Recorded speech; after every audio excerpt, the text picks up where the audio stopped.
World's biggest astrology community in Tamil. Online Astro TV, வாழ்வின் வெளிச்சம். Online astro டிவியை கண்டு மகிழுங்கள். அடுத்ததாக நமது தர்மசாஸ்திரா ஜோதிட வித்யாலயாவின் 59வது மாதாந்திர கருத்தரங்கில் நிறைவு பேச்சாளராக நான் தான் பேச போறேன். உங்களுடைய பார்த்தீங்கன்னா டைம் நான் அதிகமாக வேஸ்ட் பண்ண மாட்டேன். ஒரு 10 நிமிஷம் ஒரு 20 நிமிஷம் மட்டும் எனக்கு டைம் கொடுத்தா போதும். இனி வரும் காலங்களில் கண்டிப்பாக நான் சாப்பாட்டுக்கு முன்னாடியே பேசிடலான்னு ஒரு பிளான் பண்ணி வச்சிருக்கேன். ஏன்னா இது வரைக்கும் நடந்த கருத்தரங்களை நான் எப்பெல்லாம் பேச வரனோ எனக்கு கடைசியாக தான் வாய்ப்பு கிடைக்குது. ஸோ அதனால இந்த வழக்கத்தை அடுத்த கருத்தரங்களை நான் மாற்றலான்னு இருக்கேன். சரி, ஓகே. இன்னைக்கு நான் எடுத்துக்கொண்ட தலைப்பு என்ன அப்படின்னா, நவாம்சத்தின் நவரசம். அந்த ஒரு தலைப்புல தான் நான் உங்களுக்கு ஒரு சிற்றுரையாற்ற இருக்கிறேன். அதுக்கு முன்னாடி எனக்கு இந்த ஜோதிட கலையை எனக்கு கற்பித்து கொடுத்த நமது குருநாதர் டாக்டர் சாஸ்தானா மணிகண்டராஜா அவர்களுக்கும், அவரை எனக்கு தெரியறதுக்கு காரணமாக இருந்த ஆலயசோட்டி உரிமையாளர் முத்துப்பாண்டிய அவர்களுக்கும் என்னுடைய மனமார்ந்த நன்றிகளை தெரிவிச்சுக்கிறேன். அடுத்ததாக தர்மசாஸ்திரா ஜோதிட வித்யாலயாவின் நிர்வாக குழு மற்றும் சேவை குழு அனைத்து மாணவ செல்வங்களுக்கும் என் முதற்கண் நன்றி மற்றும் வணக்கத்தை தெரிவிச்சுக்கிறேன். அதனைத் தொடர்ந்து என்னையும் ஒரு துணையாசிரியர் ஏற்றுக்கொண்டிருக்கும் என்னுடைய அனைத்து பிரிவு பேட்ச் ஸ்டூடெண்ட்ஸ் அவர்களுக்கும் என்னுடைய மனமார்ந்த நன்றிகளையும் தெரிவித்துக் கொள்கிறேன். எனக்கு இன்றளவுக்கும் இந்த அஸ்ட்ராலஜில பார்த்தீங்கன்னா இன்னும் பின்புலமாக இருந்து சப்போர்ட் பண்ணி கொண்டிருக்கும் எனது திரியோதசி நண்பர்கள் அவர்களுக்கும் என்னுடைய முதற்கண் நன்றி மற்றும் வணக்கத்தை தெரிவிச்சுக்கிறேன். சரி, ஓகே. நம்ம நேராக தலைப்புக்குள்ள போயிடுவோம். இந்த நவாம்சத்தின் நவரசம் அப்படின்னா என்ன சார் அப்படின்னு ஒரு கேள்வி கண்டிப்பா உங்களுக்கு இருக்கும். பொதுவாக நவாம்சம்லாம் எதுக்கு சார் யூஸ் ஆகுது அப்படின்ற ஒரு கருத்துமே கண்டிப்பா இருக்கும். சரி, நான் கேட்குறேன், உங்களுக்கு தெரிஞ்சதை மட்டும் சொல்லுங்க. நவாம்சம் எதுக்கெல்லாம் யூஸ் ஆகுதுன்னு நினைக்கிறீங்க? தப்பா இருந்தாலும் பரவாயில்ல, ஒரு தெரிஞ்ச ஏதாச்சும் ஒரு பாயிண்ட் 2 பாயிண்ட். நவாம்சம் ஐயா, கந்தசாமி ஐயா, நவாம்சம் எதுக்கெல்லாங்க யூஸ் ஆகுது? என்னை தருமையா கொஸ்டின் கேட்டீங்கல்ல, நான் ஒரு ஆய்வில் இருந்தேன், என்னை இடையில கூட கொஸ்டின் கேட்டீங்க. அதனால நவாம்சம் எதுக்கெல்லாம் பயன்படுது நீங்க நினைக்கிறீங்க? நவாம்சன்றது என்ன அப்படின்னா, நம்மளுடைய வாழ்க்கை முறையின் துல்லிய தன்மை, நம்மளுடைய வாழ்க்கை முறையோட துல்லிய தன்மையை எடுத்துரைப்பது நவாம்சம். அடுத்ததான் ஐயா சொன்ன மாதிரி திருமண வாழ்க்கையை பற்றி தெளிவாக விளக்கக்கூடியது எது அப்படின்னு பார்த்தா நம்முடைய நவாம்சம் மட்டும்தான். ஓகேங்களா? இப்ப என்ன அப்படின்னா, நான் பேர் சொல்லலாம் விரும்பல, இது ஏன்னா ஒருத்தருடைய ஒரு விஷயம் கிடையாது. நிறைய இங்க ஒரு 50 இந்த நவாம்சத்துல பாத்தீங்கன்னா ஒரு சில பேர் முரண்பாடான கருத்துக்களை ஒரு 50% ஜோதிடர்கள் தெரிவிக்கிறாங்க. இன்னும் ஒரு 50% ஜோதிடர்கள் என்ன அப்படின்னா அவங்க ஒரு ரீதியான ஒரு கருத்துக்களை தெரிவிக்கிறாங்க. நான் எப்பயுமே என்ன அப்படின்னா ஒரு விஷயத்த தெளிவு இல்லாம நான் ஒரு டாபிக் எப்பயுமே பேச மாட்டேன். ஏன் அப்படின்னா இது நான் ஜோதிடம் தெரிஞ்சு பலன் சொல்லக்கூடிய ஒரு நபர்களுக்காக நான் அதிகமா பேசுறது கிடையவே கிடையாது. புதுமையா சேரக்கூடிய ஸ்டூடெண்ட்ஸுகளுக்கு, ஜோதிட ஆர்வலர்களுக்கு, இவங்களுக்காக பாத்தீங்கன்னா ஒரு சில விஷயங்களை தெளிவுபடுத்தணும் அப்படின்றத என்னோட எண்ணம். ஏன்னா ஒரு பொய்யான ஒரு கலையை நம்ம திருப்பியும் கற்பித்தோம் அப்படின்னா பின்னாடி என்ன ஆக போகுதுன்னா அவங்க கிட்ட நிறைய ஸ்டூடெண்ட்ஸ் கண்டிப்பா படிப்பாங்க. இப்ப நம்ம கிட்ட ஒரு 100கணக்கான ஸ்டூடெண்ட்ஸ் படிக்கிறாங்கன்னா அதுல 100கணக்கான ஸ்டூடெண்ட்ஸ் எல்லாம் அவங்க ஒரு 10 பேர் குருமார்களா கண்டிப்பா உருவெடுப்பாங்க. அவங்க ஜாதகத்துல கண்டிப்பா அப்படி இருக்கும். அவங்க இனி வரும் சமுதாயத்திலயும் பாத்தீங்கன்னா ஒரு தவறான எந்த ஒரு பதிலுமே தெரியாம சொல்லிடக்கூடாது அப்படின்ற ஒரு அச்சம் கண்டிப்பா எல்லா குருநாதருக்குமே இருக்கும். கண்டிப்பா இருக்கும் இல்லைங்களா? சோ இந்த வகையில ஒரு சில ஜோதிடர்கள் என்ன பண்றாங்க அப்படின்னா, நவாம்சல கிரகங்களுக்கு பார்வை என்பது கிடையாது, ஆட்சி என்பது கிடையாது, உச்சம் என்பது கிடையாது, நீசம் என்பது கிடையாது அப்படின்ற ஒரு வாதம் பாத்தீங்கன்னா ஒரு 50% ஜோதிடர்ஸ் அவங்க தெரிவிக்கிறாங்க. இன்னும் ஒரு 50% ஜோதிடர்ஸ் என்ன தெரிவிக்கிறாங்க அப்படின்னா, நவாம்சத்துக்கும் ஆட்சின்னு இருக்கு, உச்சன்னு இருக்கு, பார்வை இருக்கு, இது எல்லாமே தெரிவிக்கிறாங்க. சார், இதை நம்ம எது சார் நம்புறது? இப்ப நமக்குள்ளேயே பாத்தீங்கன்னா ஒரு முரண்பாடு இருக்குல்ல. ஏன்னா நாம ராசி கட்டத்தை மட்டுமே மையமா வச்சு நம்ம பலன் சொல்ல பழகிட்டோம். இப்ப நமக்கு பாத்தீங்கன்னா இந்த நவாம்சத்தை வச்சு எப்படி பலன் எடுக்கணும்னு சொல்லும் போது இவங்க சொல்றதை கேட்கறதா இல்ல இவங்க சொல்றதை கேட்கறதா அப்படின்ற ஒரு டவுட் கண்டிப்பா எல்லாருக்கும் இருக்கு இல்லைங்களா? இதுல நான் என்ன கேட்கறேன் அப்படின்னா, பொதுவா நவாம்சம் என்பது நம்ம ஜாதகத்தோட நிழல் அப்படின்னு சொல்றாங்க இல்லையா? அப்படின்னா நம்முடைய நவாம்சம் அப்படின்றது நம்ம மனைவியோட ஜாதகத்தோட ஒரு பிரதிபிம்பம்னு சொல்றாங்க. அப்போ நமக்கு வந்து ஆட்சி உச்சம் அப்படின்ற ஒரு அமைப்பு இருக்கும்போது நம்மளுடைய மனைவியோட ஒரு பிரதிபிம்பத்துக்கு ஆட்சி உச்சம் இருக்குமா இருக்காதா? இருக்குமா இருக்காதா? கண்டிப்பா இருக்கும் இல்லைங்க. இது வந்து பாத்தீங்கன்னா நாங்க வந்து ஒரு சில ஆய்வுகளை வந்து மேற்கொண்டு அதற்குண்டான பலன்களை வந்து சரியா இருக்கிறதுனாலதான் நம்மளுடைய நவாம்சத்துக்கும் ஆட்சி உச்சம் போன்ற பலன்களை வந்து ஒர்க் ஆகிறதுனாலதான் அதுக்கு ஆட்சி உச்சம் பலன்லாம் கண்டிப்பா இருக்குது அப்படின்ற ஒரு கூற்றை வந்து பாத்தீங்கன்னா நாம வந்து ஏத்துக்கிறோம். இதுல வந்து பாத்தீங்கன்னா ஏன் நீங்க வந்து ஒரு மாதிரியா சொல்றீங்க, அந்த மூல நூலை சொல்லல, இந்த மூல நூல்ல சொல்லல, நீங்க எப்படி சொல்றீங்க அப்படின்ற ஒரு சந்தேகம் வந்து எல்லாத்துக்கும் இருக்கு. இதை நம்ம வந்து ஆராய்ச்சி பண்ணும்போது தெளிவா வந்து பாத்தீங்கன்னா வர்க்கங்களை தெரிஞ்ச அனைவருமே என்ன சொல்றாங்க அப்படின்னா நவாம்சத்துக்கு ஆட்சி உச்சம் பலன் கண்டிப்பா இருக்குன்றாங்க.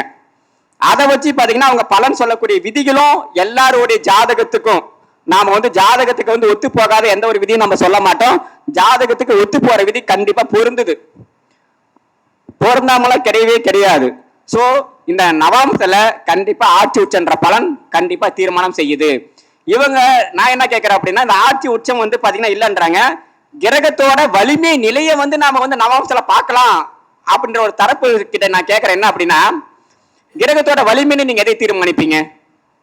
ஒரு கிரகம் வந்து வலிமை இருக்குதா இல்லையா அப்படின்னா நாம ஆட்சி உச்ச மூல திரிகோணத்தை வச்சுதானே நம்ம நிர்ணயம் செய்வோம். அது எப்படி வந்து பாத்தீங்கன்னா இங்க வந்து இது வேலை செய்யாம அந்த கிரகம் வந்து வலிமை இல்லாம தான் இருக்கும்? இது எனக்கு வந்து சுத்தமா புரியல. அதனால ஒரு சில கூற்றுகள் வந்து நீங்களும் படிச்சிருக்கீங்க, அதை நீங்க எந்தெந்த விஷயங்களை வந்து ஏத்துக்கணுமோ அந்தந்த விஷயத்தை ஏத்துக்குங்க. உங்களுக்கு முரண்பாடான விஷயங்களை கண்டிப்பா நீங்க ஏத்துக்காதீங்க, சரிங்களா? கண்டிப்பா நவாம்சத்துக்கு நம்ம ராசி கட்டத்துல எப்படி பலன் பார்க்கிறோமோ அதே மாதிரி ஒரு பலனை நம்ம நவாம்ச கட்டத்திலையும் பார்க்கலாம். பலன் வந்து சரியா இருக்கும். குறிப்பா சொல்ல போனா இந்த நவாம்சம் வந்து பாத்தீங்கன்னா திருமணம் ஆயிட்டு பிறகு நீங்க D1 சார்ட்டை வச்சு நீங்க பலன் பார்க்கறத விட D9 சார்ட்டை வச்சு நீங்க பலன் பார்த்தீங்கன்னா பலன் வந்து துல்லியமா இருக்கும். இருக்குன்னு நினைக்கிறீங்களா, இருக்காதுன்னு நினைக்கிறீங்களா? நடக்கும். இந்த நினைக்கிறது இந்த ஆகிறது ஆகாதெல்லாம் கிடையாது. D9 சார்ட்ல நீங்க திருமணத்திற்கு அப்புறம் உங்களுடைய பலாபலன்களை உங்களால துல்லியமா கண்டிப்பா எடுக்க முடியும். வேணா நம்ம வந்து டிபெட் வேணா வச்சுக்கலாம், அப்பெல்லாம் வைக்க கூடாது. இருந்தாலும் நான் ஒரு சின்ன பையன் தான், இருந்தாலும் நான் சொல்றேன் கண்டிப்பா இருக்கும். நமக்கு ராசி கட்டத்துல ஒவ்வொரு கிரக இணைவுகள் என்ன வந்து ஒரு பலனை வந்து தீர்மானிக்குதோ நம்ம ராசி கட்டத்துல சொல்லுவோம் இவனுக்கு வந்து ஒரு தாரமா இல்ல இருதாரமா இல்ல பலதாரமா நம்ம தீர்மானம் பண்றோமா. அதை நீங்க ராசி கட்டத்துல தீர்மானம் பண்றதை விட நவாம்ச கட்டத்துல நீங்க பாத்தீங்கன்னா துல்லியமா உங்களுக்கு பலனே கிடைக்கும். அடுத்ததா வந்து பாத்தீங்கன்னா ஒரு சில சந்தேகங்கள்லாம் கண்டிப்பா இருக்கும். அது ஏன் இப்ப இருக்கிற ஜோதிடர்களை வந்து ஏன் நவாம்சத்தை வச்சு பலன் வந்து அதிகமா பாக்குறதில்ல அப்படின்ற ஒரு சந்தேகம்லாம் வந்து இருக்கும். உண்மையை சொல்ல போனா நவாம்சத்தை வச்சு பார்க்க தெரிஞ்ச ஜோதிடர்கள் அனைவரும் நவாம்சத்தை வச்சு பலன் பார்க்கறாங்க. நாம வந்து பாத்தீங்கன்னா 100க்கு வந்து பாத்தீங்கன்னா 30% பாக்குறாங்க, மீதி 70% பார்க்காதவங்க பார்க்காத ஜோதிடரா போய் பார்த்திருப்பீங்க. பார்க்கக்கூடிய ஜோதிடர்கள் கண்டிப்பா பாக்குறாங்க. என்னை பொறுத்த வரைக்கும் திருமண பொறுத்தத்தை நீங்க ராசி கட்டத்தை வச்சு ஒப்பிட்டு பார்க்கறத விட நவாம்ச கட்டத்தை ஒப்பிட்டு பார்க்கறதா சிறப்புன்னு நான் சொல்லல, என் குருநாதர்கள் எனக்கு வந்து வலியுறுத்தி இருக்காங்க. அதற்கு உண்டான ஆய்வுகளையும் கொடுத்து எக்ஸாம்பிள் ஜாதகத்தையும் கொடுத்து அதுக்கு விளக்கெல்லாம் கொடுத்துருக்காங்க. ஏன்னா ஒரு ஆய்வு வந்து நானுமே வந்து பாத்தீங்கன்னா குட்டாம்போக்கில் சொல்றதை வந்து நம்ப கூடாது இல்ல. ஏன்னா என்ன வேணாலும் சொல்லி வச்சிருக்கலாம். நமக்கு வந்து ஒரு 10 ஜாதகத்துக்கு வந்து ஆய்வு கொடுத்து அந்த ஆய்வுகள் எப்படி இருக்குன்னு அதை வச்சு நம்ம பார்க்கும் போதுதான் நாமளே வந்து ஒரு தெளிவான ஒரு தீர்மானத்துக்கு வந்து வரணும். இதன் அடிப்படையில கண்டிப்பா வந்து கொடுத்துருக்காங்க. இதனால வந்து இனி வரும் காலங்கள்ல திருமண பொருத்தத்துக்கு கண்டிப்பா நீங்க நவாம்சத்தை வச்சு நீங்க பலனை பாருங்க. நீங்க ராசியை வச்சு திருமணம் ஒரு சில நான் இப்ப கேட்கறது என்ன அப்படின்னா ராசியில வந்து 6-8 லக்கணமா இருக்கு, அவங்களுக்கு வந்து கல்யாணம் ஆயிருக்கு, இருந்தாலும் அவங்க வந்து சந்தோஷமா இருக்கிறாங்களா இல்லையா? நீங்க என்னதான் 1, 5, 9ன்னு நீங்க சேர்த்து வச்சாலுமே அவங்களுடைய வாழ்க்கை சிறப்பா இருக்கிறது இல்ல. நீங்க வந்து கண்டிப்பா ஆய்வு ஜாதகத்தை தான் நிறைய பார்த்திருப்பீங்க. ஆனா 6-8 லக்கணமா இருக்கும், அவங்க வந்து சிறப்பா இருக்கிறாங்க. இதுக்கெல்லாம் காரணம் என்ன அப்படின்னா அவங்களுடைய நவாம்ச லக்கணங்கள் வந்து பின்னாடி இருந்து வேலை செய்யறதுதான் காரணம். பொதுவா ராசி லக்கணத்தில் நம்மளுடைய நவாம்ச லக்கணம் நம்ம நவாம்ச லக்கணத்திற்கும் நீங்க வரன் பார்க்கக்கூடிய நவாம்ச லக்கணத்திற்கும் 3, 6, 8, 12 வந்து பாத்தீங்கன்னா லக்கணமா வந்துச்சுன்னா அந்த லக்கணத்தை தவிர்க்க வேண்டும். அந்த லக்கணத்தை தவிர்க்க வேண்டும். ஓகேங்களா? இதுல வந்து நம்ம நவாம்சம் எடுக்கிறதுக்கு முன்னாடி கரெக்டான டைம் வந்து நமக்கு ரொம்ப முக்கியம்.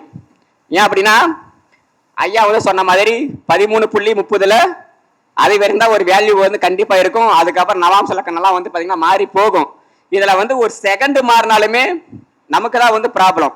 இதுல வந்து பாத்தீங்கன்னா நீங்க உங்களுடைய ஜாதகத்தை வந்து சரியா அப்படின்றதுக்கு ஒரு கணிதெல்லாம் இருக்கு. அந்த கணிதத்தெல்லாம் நீங்க போட்டு பார்த்துட்டு தான் நீங்க வந்து ஒரு தீர்மானத்துக்கே வரணும். ஏன்னா நமக்கு ராசி சாட்டில் வந்து ஒரு பெருசா வந்து மாற்றம் வராது. ஏன்னா அங்க லக்கணம் வந்து 2 மணி நேரம் வேலை செய்யும்.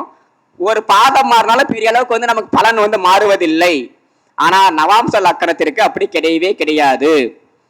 சின்னதா வந்து 2 செகண்ட் 3 செகண்ட் நீங்க வந்து டிலே ஆனாலும் ஒரு லக்கணம் மாறுபடும். சரிங்களா? அடுத்ததா வந்து பாத்தீங்கன்னா ஒரு நவாம்சத்துல ஒரு கிரகங்கள் ஒரு சாரத்தில் நின்று வேலை செய்யும் நினைக்கிறீங்களா, வேலை செய்யாதுன்னு நினைக்கிறீங்களா? இப்ப நம்ம ராசி சக்கரத்துல சொல்லுவோம். ஃபார் எக்ஸாம்பிள் வந்து பாத்தீங்கன்னா சந்திர பகவான் திருவோணம் 2ல் இருக்கிறாருன்னு வைங்க. இப்போ சந்திர பகவான் திருவோணம் 2ல் இருந்து நமக்கு வந்து பலனை கொடுக்கிறார் அப்படின்னு நம்ம சொல்லும் போது நவாம்சல இந்த சந்திர பகவான் அவரும் போய் ஒரு சாரத்துல வந்து ஏறி வந்து பலனை கொடுக்கக்கூடிய ஒரு தன்மை உருவாக்கும் அப்படின்னு நினைக்கிறீங்களா? உருவாக்காதுன்னு. சூப்பர். அங்கேயும் ஒரு சாரங்கள் வந்து பாத்தீங்கன்னா கண்டிப்பா வேலை செய்யும். அதை நீங்க நவாம்சத்தை வந்து நீங்க தெளிவா நீங்க பின்பற்றீங்கன்னா தெரியும். ஏன்னா இப்ப இருக்கிற கால சூழ்நிலையில வந்து என்னால போர்ட்ல போட்டு, ஏன்னா இந்த தலைப்புக்கு நான் கிடைக்கிற 1.5 மணி நேரம் எனக்கு டைம் வேணும். நான் சொல்லக்கூடிய கருத்தை வந்து நான் விளக்கணும்னாவே ஓகேங்களா? இதனால வந்து பாத்தீங்கன்னா இனி வரும் காலங்கள்ல மீண்டும் இந்த நவாம்ச ரகசியம்னு போட்டு நான் கண்டிப்பா ஒரு தலைப்புல பேசுவேன். அந்த தலைப்பு வந்து நான் லஞ்சுக்கு முன்னாடியே கண்டிப்பா நான் விளக்குவேன். இது அடுத்த மாதம் நிகழலாம், இல்லைன்னா அதுக்கு அடுத்த மாதமாவது நிகழலாம். கண்டிப்பா நான் சொல்லாமலாம் போகவே மாட்டேன். ஓகேங்களா? சரி, இந்த சப்ஜெக்ட் இப்படி இருக்கட்டும். இப்போ நவாம்சம் அப்படி நம்ம எடுக்கிறோம். நவாம்ச ரீதியா வச்சுட்டு பாத்தீங்கன்னா உங்களுக்கு கல்யாணத்துக்கு முன்னாடி இருக்கிற வேலை கல்யாணத்துக்கு பின்னாடி தொடருமா தொடராதா அப்படின்ற துல்லியமா நம்மளால பார்க்க முடியும். நீங்க கல்யாணத்துக்கு முன்னாடி ஒரு பிசினஸ் பண்ணிருப்பீங்க, கல்யாணத்துக்கு அப்புறம் இந்த பிசினஸ் நீங்க தொடர முடியுமா இல்ல தொடர முடியாதான்னு துல்லியமா பார்க்க முடியும். உங்க கல்யாண காலகட்டத்துல இப்ப சொல்லுவாங்க தெரியுங்களா, இந்த பொண்ணை கல்யாணம் பண்ணோம் உடனே வந்து இந்த பையனோட அப்பாவோ இல்ல இந்த பொண்ணோட அம்மாவோ இந்த மாதிரி அவங்க உறவினர்கள்லாம் வந்து இறப்பாங்க, கேள்விப்பட்டிருப்பீங்க. அது அனைத்தும் நவாம்சத்துல துல்லியமாக பார்க்கப்படும். கல்யாணத்துக்கு அப்புறம் அதாவது இங்க ஒரு விஷயம் என்ன அப்படின்னா, எல்லாரும் நாம சொல்றோம் கல்யாணத்துக்கு இந்த பொண்ணை கல்யாணம் பண்ணதுனாலதான் இவர் வந்து டெத் ஆயிட்டாரு அப்படின்னு. விதி பலன் அப்படி கிடையாது. ஏன்னா இந்த விதி எப்பொழுதோ உருவாக்கப்பட்டது. அதற்கும் இதை தவறான கூற்றுக்கு வந்து சம்பந்தமே கிடையாது. இவங்களுக்கு கல்யாணம்னு ஒண்ணு நடந்தா இந்த மாதிரி ஒரு சம்பவம் நடந்தே தீரும். நீங்க அதை வந்து எவ்வளவு சூப்பரான ஒரு ஜாதகத்தை இணைச்சாலும் சரி, ரொம்ப மோசமான ஒரு ஜாதகத்தை இணைச்சாலும் சரி, அந்த விதி நவாம்சத்தில் இருக்கக்கூடிய விதி எப்பயுமே மாறாது. ஒரு சில விதிகளுக்கு நவாம்சத்துல வந்து ஒரு கிரகங்கள் இணைவு பெற்று இருந்தால் அது தசாபுத்தியை தாண்டியும் வேலை செய்யும். தசாபுத்திக்கும் அதுக்கும் சம்பந்தமே கிடையாது. உங்களுக்கு திருமணம் என்ற ஒரு நிகழ்வு நடந்தால் போதும். இங்க நான் வந்து திருமணம் சொல்ல வேண்டியது வந்து பாத்தீங்கன்னா உங்க நாட்பார் ஒன்லி தாலி கட்டுறது அட்வான்ஸ் லெவல நான் சொல்றேன். அது முறையாகவும் நடக்கலாம். இப்ப இருக்கிற வந்து ஜென்ரேஷன்லாம் வந்து பாத்தீங்கன்னா நம்ம வந்து எதுக்கு ஷூரிட்டி எல்லாம் கொடுக்க முடியாது இல்லைங்களா? இது முறை இல்லாமலும் நடக்கலாம். அந்த மாதிரி ஒரு நிகழ்வு நடக்கும் போது அது தனியாக இயக்கமாகிட்டே இருக்கும். சரிங்களா? அதனால நவாம்சம் என்பது இப்ப இருக்கக்கூடிய காலகட்டத்தில் முறையாக இயங்குவது பர்சன்டேஜ் வந்து மிக மிக மிக மிக மிக குறைவு. சரிங்களா? அடுத்ததா நவாம்சல ஒவ்வொரு கிரகங்கள் வந்து நாம எப்படி நம்ம லக்கணத்திற்கு சுக்கிரன் இருந்தால் என்ன பலன், சனி பகவான் இருந்தால் என்ன பலன் நாம் எடுக்கிறோமோ அதே போலதான் நவாம்சத்திற்கும். நவாம்சத்துக்கு லக்கணத்துல வந்து எந்த கிரகம் இருக்கோ அது யாருடைய செயல்பாடு அப்படி இருப்பாங்க அப்படின்னா நம்மளுடைய மனைவியோட செயல்பாடு அப்படி இருக்கும். இப்ப நமக்கு என்ன பலன் எடுக்கிறோமோ அதே மாதிரி நவாம்சத்தை வச்சு அவங்களுடைய பலனை வந்து நம்ம தீர்மானிக்க முடியும். அதே போல நம்மளுடைய திருமண வாழ்க்கைக்கு பிறகு நம்மளுடைய வெற்றி தோல்வி, நம்மளுடைய வாழ்க்கையின் ரகசியம், இது அனைத்தையுமே நம்மளுடைய நவாம்சம் வந்து தெளிவாக எடுத்து சொல்லும். சொல்லாமலாம் இருக்கவே இருக்காது.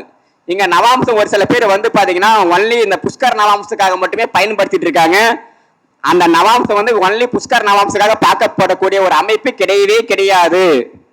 நான் இவ்வளவு நேரம் என்ன சொல்றேனோ அது அனைத்துமே நம்ம வந்து துல்லியமா பார்க்கக்கூடிய ஒரு அமைப்பு தான் இந்த நவாம்சத்தின் செயல்பாடு. புரியுதுங்களா? அதனால இனி வரும் காலகட்டத்துல ஒரு தன்மையை வந்து டீப்பா அனலைஸ் பண்ணி ஃபுல்லா தெரிஞ்சு அதுக்கு தகுந்த மாதிரி நம்ம வந்து பலன் எடுத்துரைப்பது ரொம்ப நல்லது. அடுத்ததான் வந்து பாத்தீங்கன்னா இந்த நவாம்சல வந்து பாத்தீங்கன்னா ராசி கடத்துல ஒருடைய ஜாதகருக்கு 2 லக்னம் 7 8 இதுல வந்து பாத்தீங்கன்னா தாமத திருமணத்திற்குன்னு ஒரு ரூல் இருக்குன்னு தெரியுங்களா? நம்ம ராசி கட்டத்துல லக்னம் 2 7 8 இந்த மாதிரி வந்து பாத்தீங்கன்னா சனி பகவான் இருந்தாலும் தாமதப்படுத்துமா, சூரியன் இருந்தாலுமே தாமதப்படுத்தும்.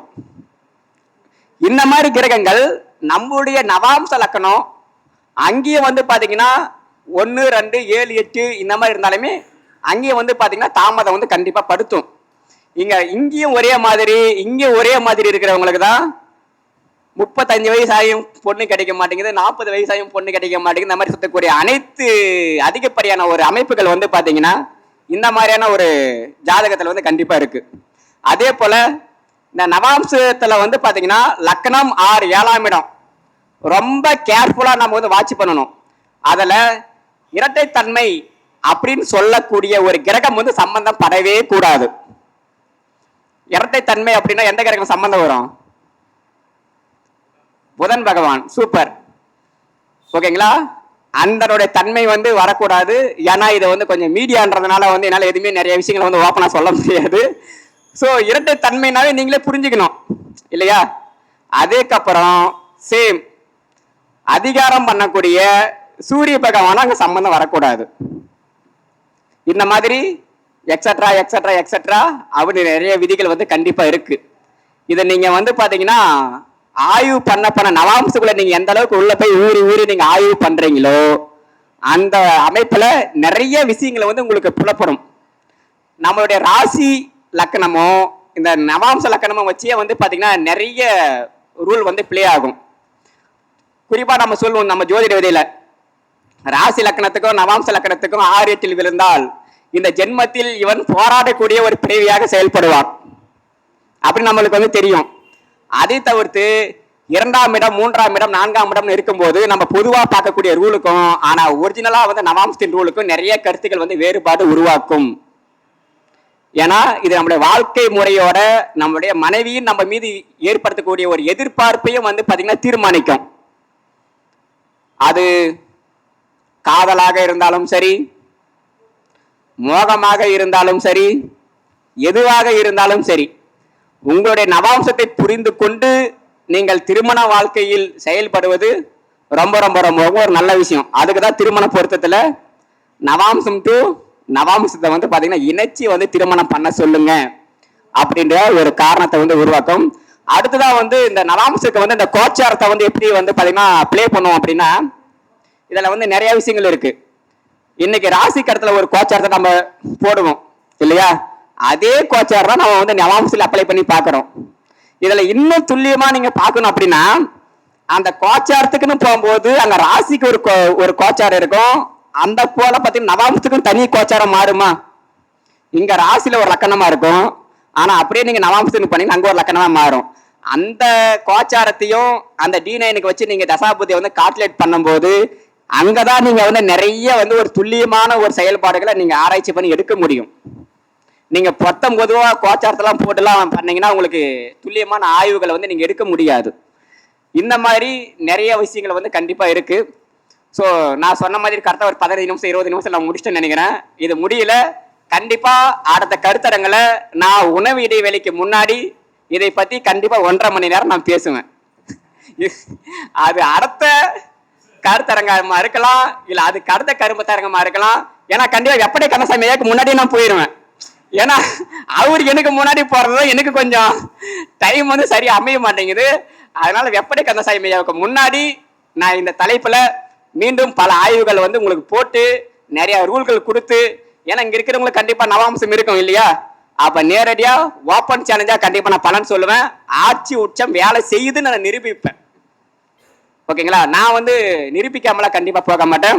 எனக்கு வந்து பாத்தீங்கன்னா இந்த தகவல் வளர்த்து ஷேர் பண்றதுக்கு எனக்கு உறுதுணையா இருந்த தர்மசாஸ்திரா ஜோதிட வித்யாலயவின் நிறுவனர் இல்லைங்க, எங்களுக்கு வந்து பாத்தீங்கன்னா ஆசிரியர். அந்த வித்யாலயத்துக்கு அவர் நிறுவனர். எங்களுக்கு வந்து பாத்தீங்கன்னா நிறுவனர் முக்கியம் இல்லை, எங்களுக்கு வந்து குருநாதர் தான் முக்கியம். ஓகேங்களா? அவருக்கும் நன்றி சொல்லி, ஆலயசக்தி உரிமையாளர் முத்துப்பண்டியாவுக்கும் நன்றி சொல்லி, நான் பேசுறது இவ்வளவு நேரமும் வந்து பாத்தீங்கன்னா காது கொடுத்து கேட்டிருக்கீங்க பாத்தீங்களா, உங்களுக்கு நன்றி சொல்லி இத்துடன் என்னுடைய சிறிய உரையை நான் முடித்துக் கொள்கிறேன். நன்றி. என்னுடைய இந்த நவாம்சம் பத்தி டவுட் இருந்தாலும் சரி, இந்த நவாம்சத்தை பத்தி பலனை பார்க்கணுன்னாலும் சரி, என்னுடைய மொபைல் நம்பர் 6380878530. என்னுடைய வாட்ஸ்அப்புக்கு வந்து முதல்ல வந்து நீங்க என்ன பண்ணீங்கன்னா மெசேஜ் பண்ணி விடுங்க. கால் பண்ணா கண்டிப்பா எடுக்க மாட்டேன். ஏன் அப்படின்னா எனக்கு வந்து பாத்தீங்கன்னா ஜோதிடத்தின் தாண்டி இன்னும் ஒரு சில நிறைய ஆய்வுகள் வந்து நான் பண்ணிட்டு இருக்கேன். ஸோ அதனால நீங்க வாட்ஸ்அப்ல கண்டிப்பா நீங்க தொடர்பு கொண்டீங்க அப்படின்னா நான் ஒரு டைம் ஃபிக்ஸ் பண்ணி கண்டிப்பா உங்களுக்கு நான் விளக்கங்கள் வந்து நிறைய தருவேன். நன்றிங்க. நவாம்சத்தின் நவரசம் அப்படின்ற ஒரு அற்புதமான ஒரு தலைப்பின் கீழே தனது கன்னி உரையை தான் வச்சிருக்காரு. இன்னும் முழுமை உரை பெறலன்னு சொல்லியிருக்கிறாரு. நமது ஜெய் அருண் அவர்களுக்கு இப்பொழுது பொன்னாடை போட்டு சிறப்பு கௌரவம் செலுத்துகிறோம். அனைவரும் உற்சாகப்படுத்துமாறு அன்புடன் கேட்டுக்கொள்கிறேன்.